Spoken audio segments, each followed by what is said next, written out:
If you've been journeying with us for a while, you have been with us as we've jumped back into the Gospel of Mark through the last several summers. One of my favorite things about the Gospel of Mark is it is Jesus on the move. It is that tweetable, Vine, 15-second video that we're all craving and hungry for, but there's a purpose behind the action in Mark's Gospel. Mark's Gospel is written ultimately to people who have no understanding of Jewish tradition, Jewish laws, Jewish customs, Jewish names even, and a lot of people that had no background in this rescuer story of God starting in the Old Testament. And so Mark is very good at not only announcing that this is the Son of God, because that would mean really nothing to a bunch of people who could have cared less about the Son of God coming to earth. What he does is he shows Jesus in action. Because the more they began to see and hear the stories of Jesus, they would begin to go, well, who is this guy really? And that's what happens when we read through the Scripture. When we read through the Scripture, if it is about Jesus, we begin to ask, who is this Jesus? And Mark is writing to a people, so he's using a language that is clearer. He's not changing the message. One of the core values here at Highland is communicating the gospel with relevance. That does not mean we change the message. It does not mean we go, well, let's dumb it down, let's water it down, let's make it easy. No, we say, how do we best communicate it to a group of people who may or may not have any understanding of who Jesus is? That's why we care about how we say things to the children. Because if we can't communicate to children, I don't think we have a right to communicate to anyone. Like if we're just talking over everybody, that doesn't make a lick of sense to many. So we try to walk through and go, how do we say this in a way that does not change the message, does not water it down, but it allows us to understand. And so Mark's gospel is one that is really focusing in on those who have no knowledge or background in any of this God talk.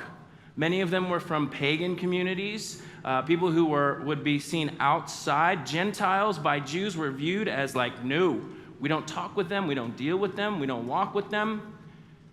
But Mark had a heart for people who did not know who Jesus was, because he knew that every heart needed to know Jesus. From Mark chapter 1, verse 1, this is what he opens his book with. This is the good news about Jesus, the Messiah, the Son of God. We use the phrase gospel here at Highland, and it just means good news, because it really is good news. It's not instructions. It's not communicating rules. It's communicating an announcement, something that has happened. Good gospel more means glad tidings that bring about great joy. Now, you may be surprised, but gospel is not a religious term.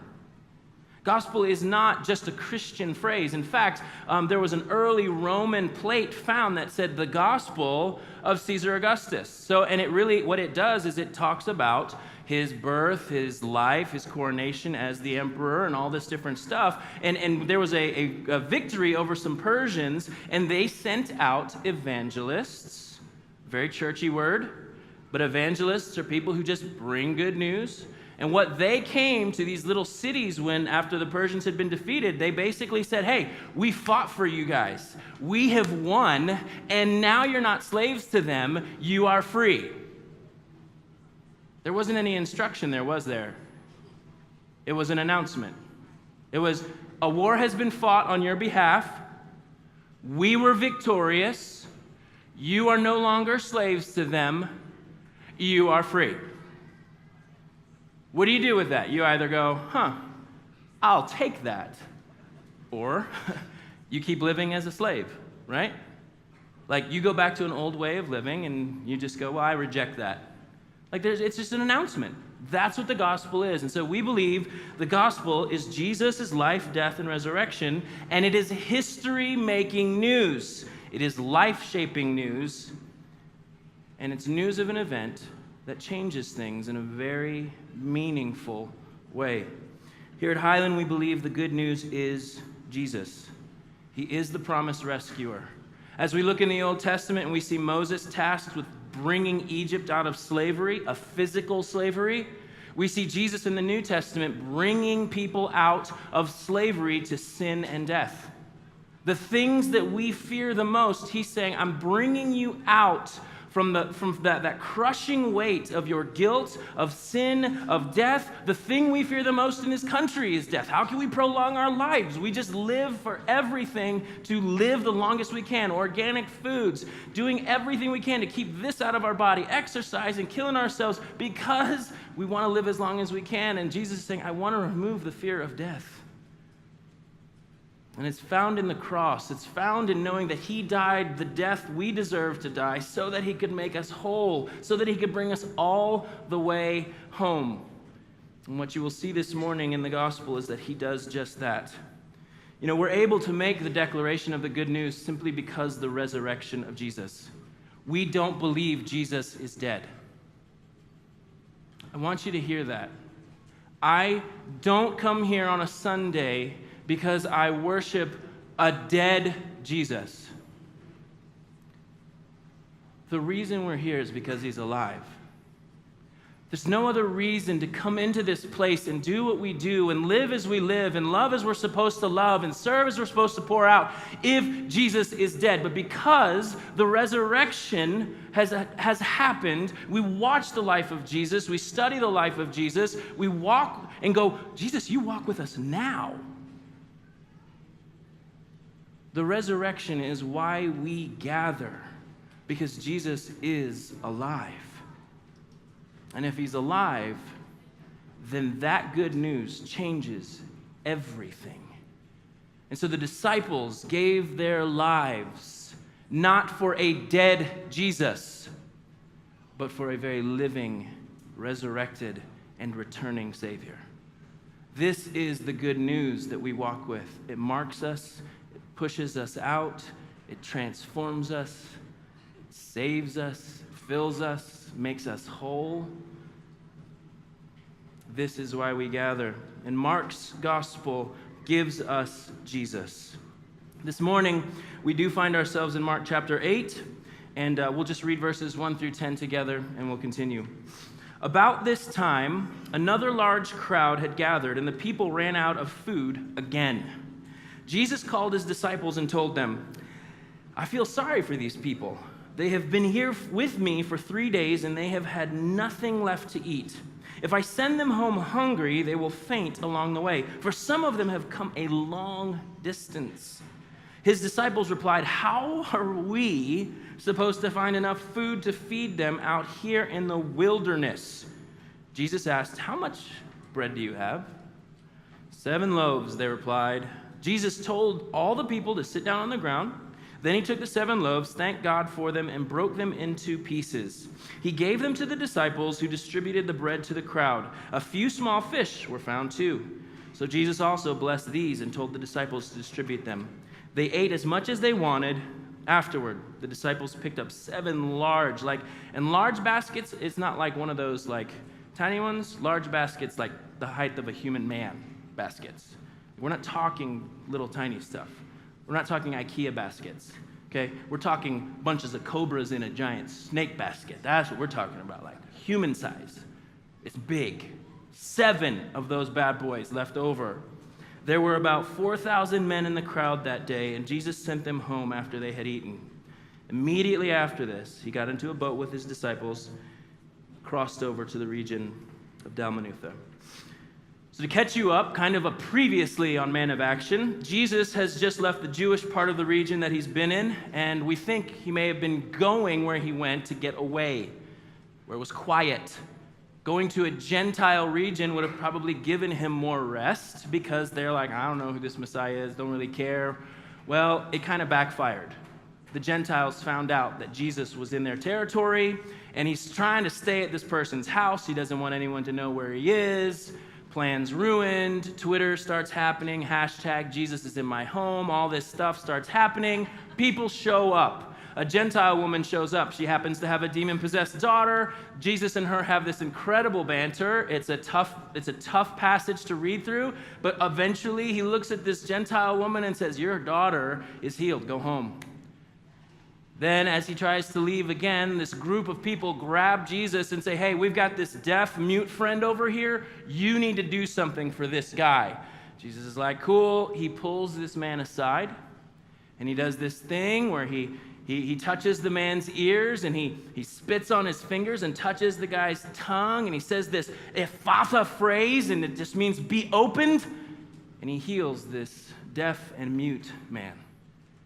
And amazingly, this is what it says after in Mark 7. It says, Jesus told the crowd, I love this, not to tell anyone.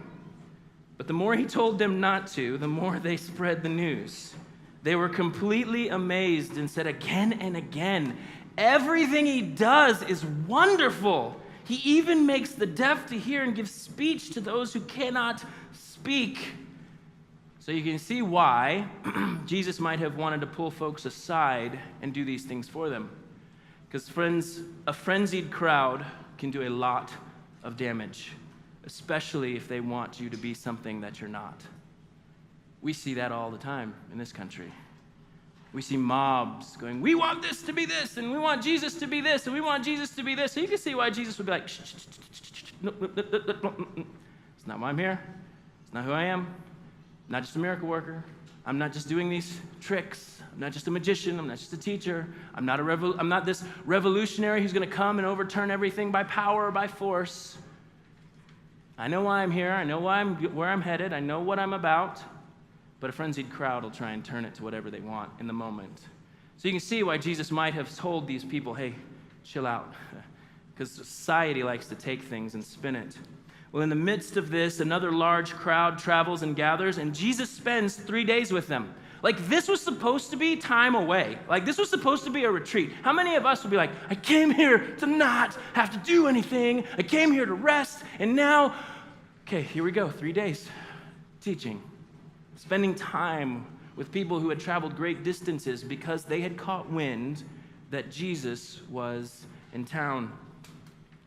And so amazingly, we see the compassion of God when he looks at them and says, these guys don't have what it takes to make it back home. Like, can you see the moment? Like, if you travel with children, this is an issue. Like, if you travel with kids and you pack the snacks and you're like, we're only going to be gone a day, we're only going to be gone a day and a half or 2 days or even 3 at the most, and when that little child reaches into that bag, there ain't no more fruit snacks. Like, the first thing the mom starts to say is, oh no, there's no more fruit snacks. Honey, we have a serious problem. The root snacks fay are on gay, and then it's 3, 2, 1 to the hangry meltdown, right? Like, that's what's happening. Can you imagine hangry meltdowns of children all happening simultaneously as Jesus is going, they don't have what it takes to get home. Like, it may not make sense to us because we're like, oh, I can just stop at a Waffle House or a Starbucks on every corner and every exit on the interstate. But in these days, it was like you had to plan ahead, knowing that there was probably going to be no place to stop to get food, so you traveled with what you could so that you could make it back. But sometimes Jesus interrupts. Sometimes he halts us in the middle of all of our preparation, and so we end up staying longer, and we end up looking foolish because we're not prepared, and we look up. This is what happens when Jesus interrupts. Like, he just halts things. And so these people now find themselves without enough to get home. This was a legit concern for the people, and Jesus knew it. And it became a concern for him as well. Jesus is the visible image of the invisible God. This is what the scriptures tell us. So when we see Jesus looking on people with compassion, we're looking at God, looking at his creation, going, I am greatly concerned for you.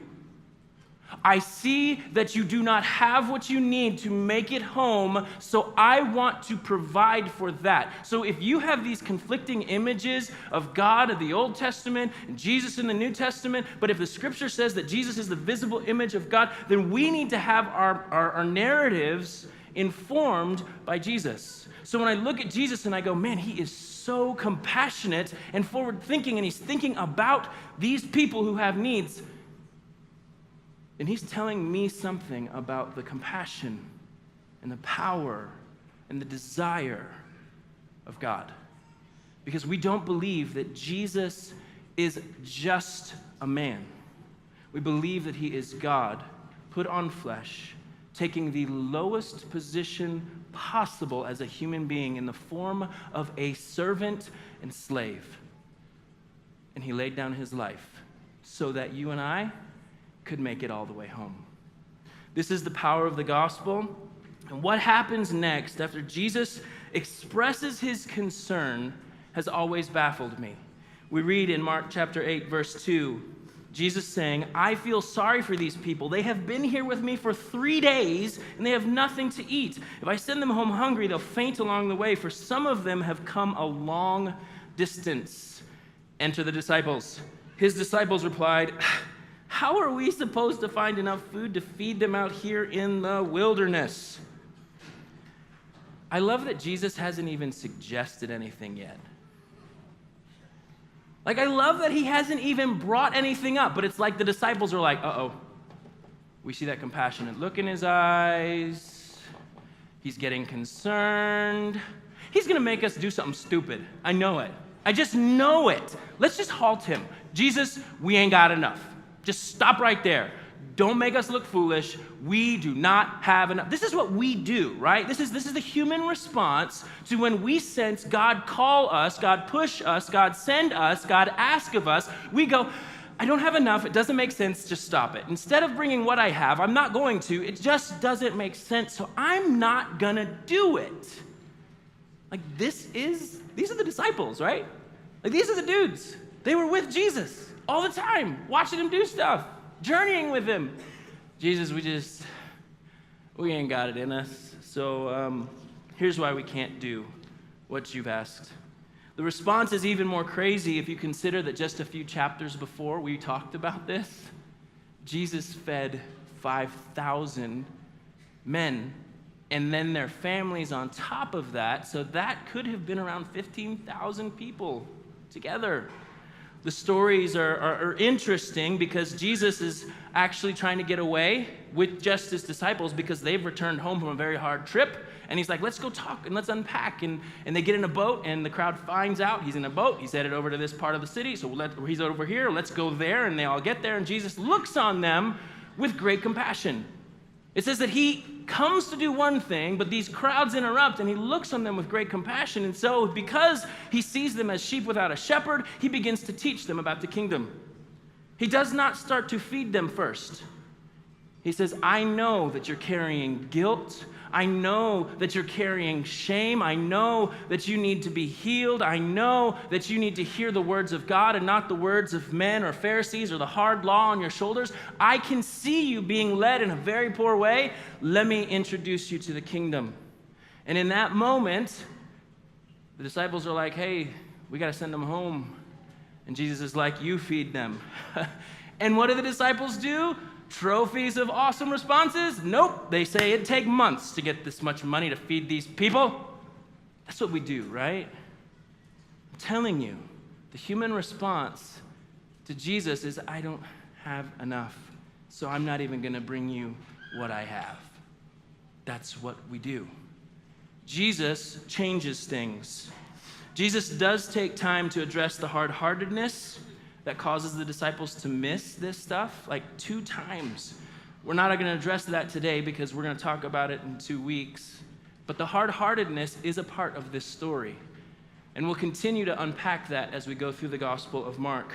But this week we are focusing simply on power and provision. That God is able to do these things and he wants to. Like I think some of us have these narratives that God does not want to provide. Jesus shows us otherwise.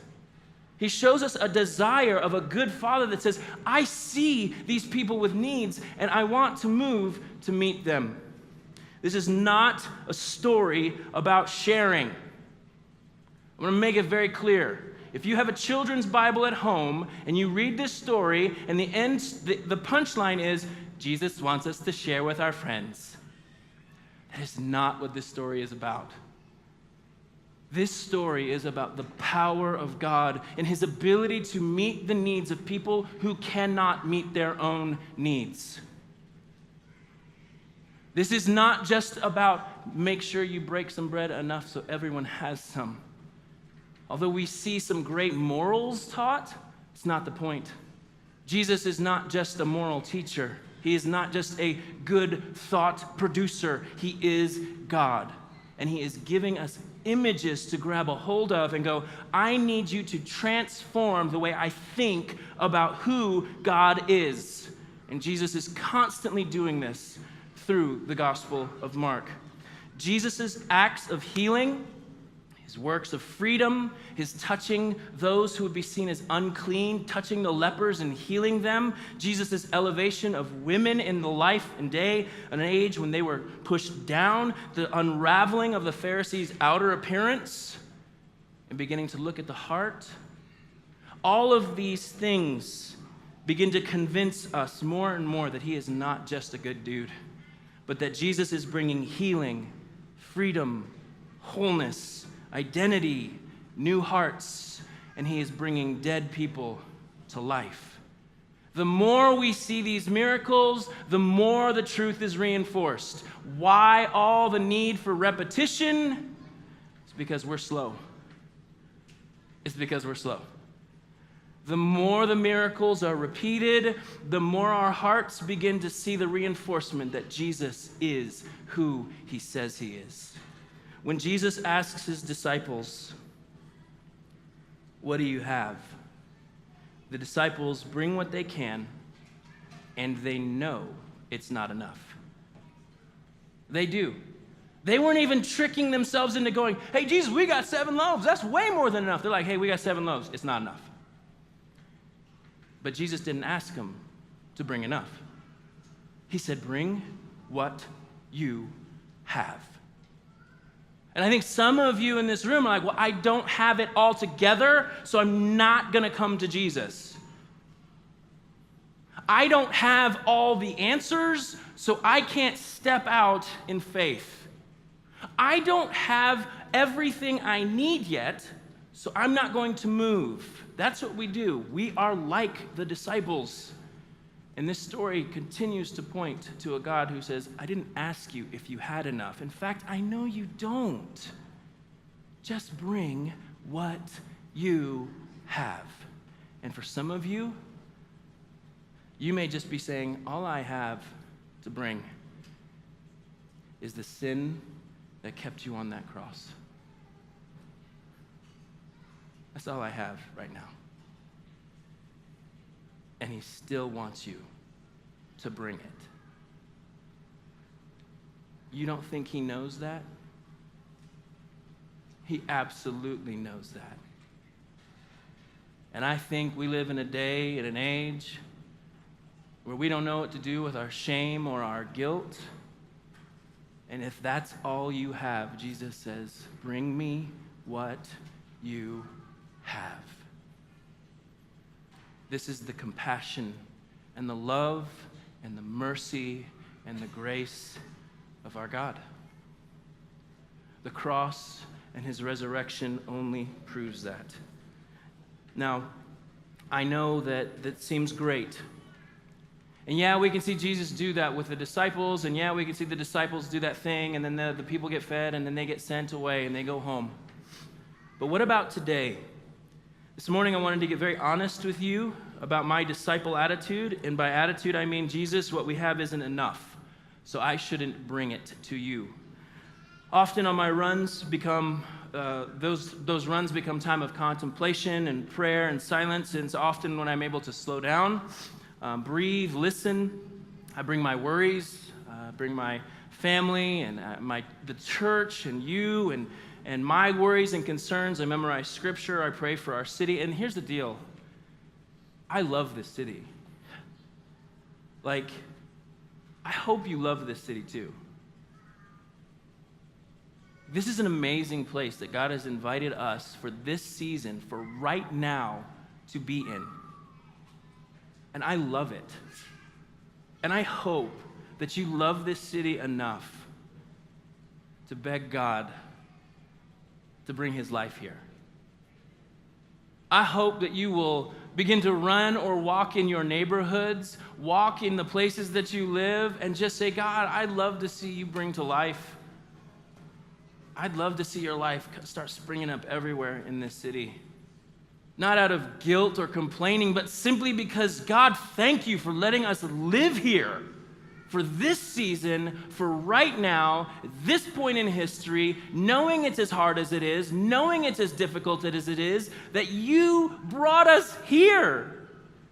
And I know some of you are like, I can't believe he brought us here. So hard. This is insane. Maybe you turn it and go, God, thanks. Thank you that you would entrust us with the good news for this season, for this place, for this people, and you would give us ways of thinking, how do we show generosity and hospitality and love, and the fact that you love them, and that how do we, these are the things we get to do. So I hope you say, God, thanks. Thanks for putting us here right now when you did. But it's on my runs that the Lord often provides clarity for me, for whether it be sermon preparation or tough conversations that I might be going into. And sometimes he provides glimpses of what could be. And it's in those moments that I get all disciple-y. God, there's no flipping way. God, I don't know how we could do that. God, I just don't think I can. I don't think we'll want to. I don't think it'll be convenient for people. People are going to say no. That's where I go because I am afraid. My brain goes there. My heart goes there. And on my run 3 years ago, I sensed the love that God has for this city, the compassion he feels for this place, people walking with brokenness, guilt, shame, emptiness, loneliness, and many of them fainting on their way home. Just as Jesus was concerned that these people would do, there are many fainting on their way home. And I sensed him saying, what do you have? And I can remember honestly just saying to him, I have a love for the gospel. I have a love for this city. I have a love for the arts and basketball. And I have a very deep love for the description of the kingdom that involves every tribe, tongue, nation, race, and language. I have a very deep affection for that. And so, in an embarrassing moment, I want to show you what I went home and drew. I went home and was like, this is what I have, Lord. And this has stayed in my journal for a really long time.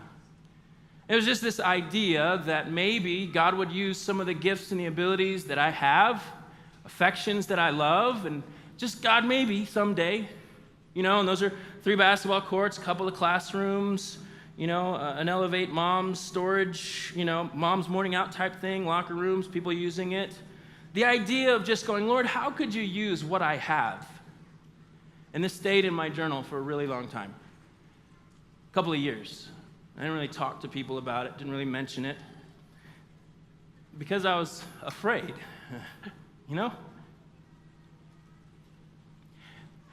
I'm a fearful person.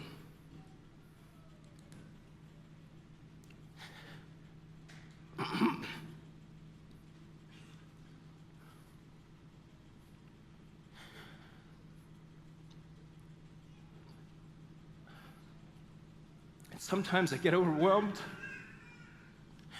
at what God might ask of us.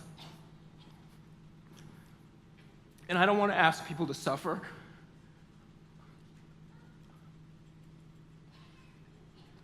I don't want to ask people to struggle.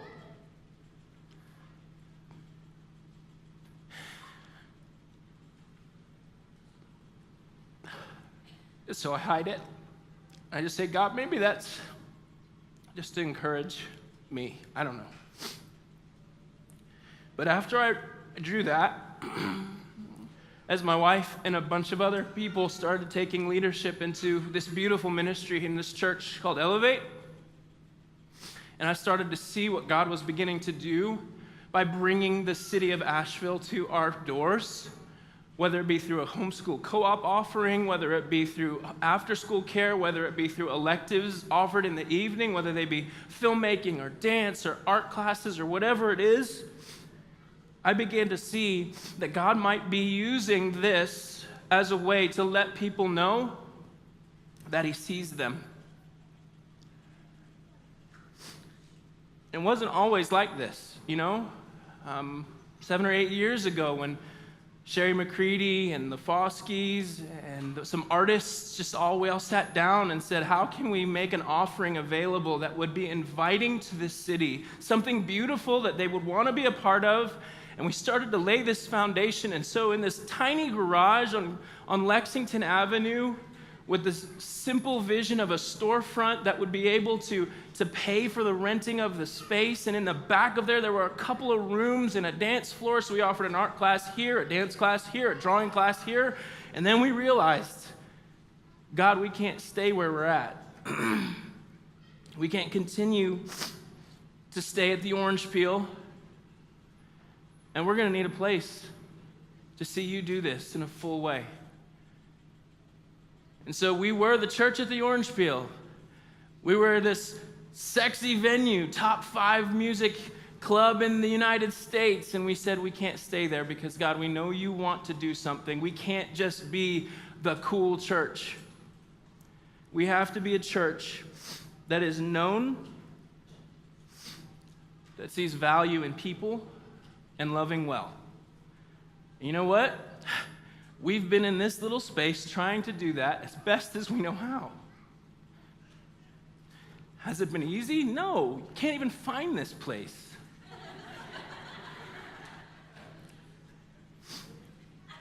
But what we have seen coming through that door, Tuesday, Wednesday, and Thursdays, is the city. This last semester we had over 300 students. That's hundreds of families represented right there. 26 teachers and full-time staff welcoming these people into this space. Highland has continued to pay the rent. When I say you're being generous, I don't know if you know that you are. Through your generosity, there are people that are able to take these classes at an affordable rate that they may not have been able to reach to had there been a facility that was being included in the costs of the class they were taking. So these classes are remaining affordable. They are remaining something that people can grab to and go, hey, I've never taken a video edit class. My kids have never had the chance to take ballet. My kids have never, whatever those things may be. And we have made this space work as best as we know how. The Foskis, they knocked down walls up in this upstairs room and made a bigger classroom. We've added this classroom just trying to alleviate some of the pressure of the space that we need. Our after-school program is full based on the number of seats we have in the vans that we have. And I'm sitting here going, well, God, that's enough. We can't do it anymore. This is crazy. I don't know how to get anywhere else. God, we don't have enough people. We don't have enough this. We don't have enough that. Do you hear the disciple-y in me? That's it. That's the fear. That's the struggle. That's the I don't know what to do. So let's just keep doing what's safe. And we've got a good routine. But what if God is saying, what do you have? I can tell you what we have. We have over 300 students coming in and out these doors. We have 25 teachers. We have a church that's super generous. We have people ready to just love the city well. I'm starting to go, I think, God, what we have, take it, use it. Would you? Because what if he is asking us, what do you have? I believe he is. And these always begin to cause new questions, new fears, new worries, all of those things. But also as a basketball coach in this city, I have not only journeyed with Elevate students, but journeying with other students and other stories. And as a basketball coach in this city, I've walked with single moms who have 4 kids playing basketball. And through tears, one of the moms on my team says, I have to choose which games to get my kids to. So some of my children don't get to play. Her husband is in prison because of an addiction that he hates. And now she, for the next 7 years, is going to have to try and figure out, how do I navigate this? And as a dad,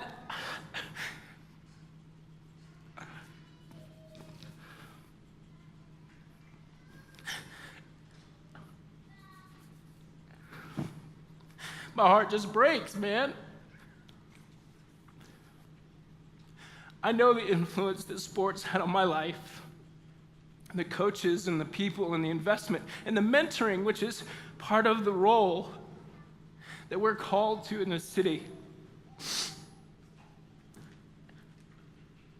You know, when I began to pray and consider the stories that I've been encountering not only in Elevate, not only in this church, but in this city, and going, God, what is it? What is it that we can be that will bless, that will encourage, that will strengthen? And God, you're already asking for what we have. And God, this is what we have, and this is amazing. Like, what you're doing is awesome, but I'm afraid to go anywhere else.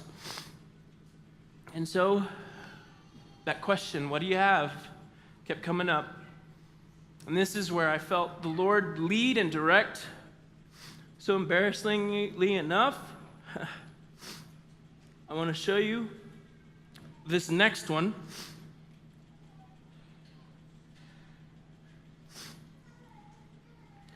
So I not only began to take, God, what is it that you could do with me? It was, God, what are you already doing? And the more I looked at this and the more I started thinking, I was like, good grief, we have this dance and this dance track and this arts track and all of these different things. So God, the vision and the expansion is just growing bigger. Like the classrooms over here for the homeschool families and anybody else, and the after-school care computer lab here for teaching video editing and Photoshop and photography and just simple basic computer usage. Another classroom here, because we already have all of these classes. This is not something I'm making up and going, we might need classrooms. No, we need classrooms. Like, I'm not telling you of what could be. I'm telling you what already is happening. Over here, you've got this arts stage. You guys see those things hanging over there? Those are not just for design. Like, there are children who hang off of those things. They swing all over the place on those things. It's amazing to watch. But like, we would need a facility that would allow for this to continue and expand. And so in these back corners, you've got some dance classrooms with the bars and the things, and over here, and then classrooms and dressing rooms for stage and performance, and all of this is happening here. And then you've got some basketball courts that would facilitate multiple practices and multiple games for children and leagues. And it's not because I want to create Highland basketball leagues. I want to go, how do we partner with the city? How do we partner with other organizations that need a facility? How do we do these things? Because we know that the gospel spreads through partnerships, and it's not just about us. We don't want to put our name on the building. We don't want to say, hey, this is a Highland thing. We want to say, hey, come and be blessed.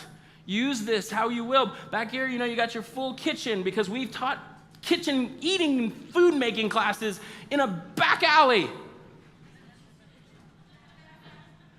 We've done that.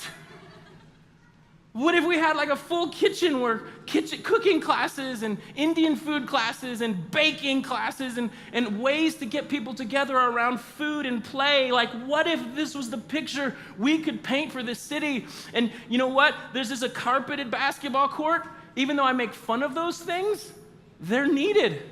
They're multi-use. You will see that there is no sanctuary built in this building because Highland has always been portable. We set up chairs, we set up coffee, we set up a nursery, and we tear it down. It's been the repetition we've been on for the last 13 years, and maybe it's what we're to continue doing. And so maybe on a Sunday morning, we might just set up some chairs in this carpeted area right here and say, Lord, we'll gather there on a Sunday, but man, this whole week, this space is for the city. I don't know how to get there. I don't know how to do any of this. I don't have any answers for you. But I know that Jesus asks, what do you have? What do you have? And so, maybe you are here today so that you can jump in on the front row seat of what God might want to do. Through a bunch of people who don't have a lot. Through a church may or may not have a lot. But what if he wants to do this and over and over and over show us that he's God and provide for us? And eventually, maybe some of you in this room might go, man, maybe he can provide for me and the rescue that I need. So this morning, as the band comes, we're actually going to do our prayer time that we typically do on the front end, on the back end. And I'm going to ask you to pray for two very specific things. Because I don't know how to get where we're going. I don't. I've been sitting with people who are super smart and have been super helpful, and once we get answers or thoughts or whatever, we can continue to talk through those things. Now we just need to pray. And I want to invite everyone in on this journey. As we pray, how will we be a blessing to the city? And so there's two things I'd ask you to pray for this morning. Number one, I've been told by everybody as this idea has become more open, where is it going to be? I don't know that. So there's two specific prayers I'm asking for. Number one, you can see them on the screen. Would you open doors for Elevate Highland to find a centrally located plot of land large enough to house a facility with parking? And number two, God, could it be on a bus line? I don't think you understand how important that is at this time in this city. And I know that seems weird to some of you who drive everywhere that you go, but there are a number of people we interact with that have no right anywhere. So why am I asking for it to be central and not out far away where nobody can get to? Well, because I know where we're called. I know those seem very specific in prayer and asking, but I know we serve a very specific God. And he deals with us specifically. And he invites us to ask. So right now, I don't know if you know the people that you're sitting with or if you want to pray with them or not. You don't have to. You can just put your head down and start praying and people will know. Don't ask you to pray. But would you just turn into groups or turn into the rows of people and would you just ask this? We're the body of Christ. We're the family of God. We are his kids and we get to ask our dad for all the big stuff that we need in life. And maybe as a church, this is where he's invited us to go. So would you turn and would you pray? And then in a few moments, we will enter into a time of communion together.